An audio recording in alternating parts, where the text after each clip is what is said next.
This is something we talked about in the last series of classes. So, given the fact that there's such a break with summer, think of what our spine needs. So, the spine's designed to do a whole lot of different kinds of movements. But if we break those down to the sort of the more basic ones of that, because sometimes it's a combination of all of them, it needs flexion, it needs extension, it needs lateral flexion, and then it needs rotation.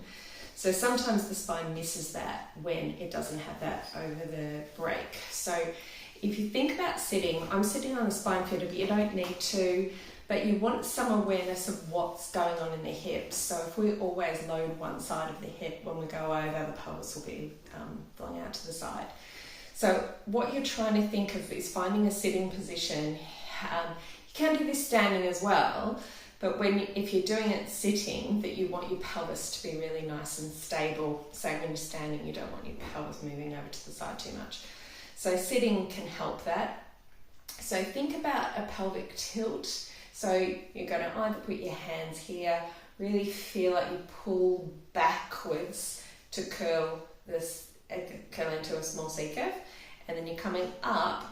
Now when we go to extend, we love to send our back into an arch. So if you put your hands here and open up your chest, you will just get into that baby extension, and then draw your tummy back in.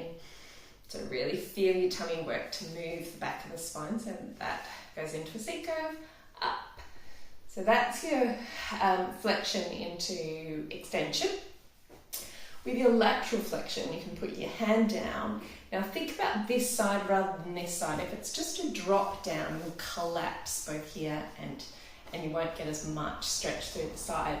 So if you think about really lifting up, the hand lifts, the shoulder lifts, the rib cage lifts away, but the pelvis almost drops down a little bit on that side.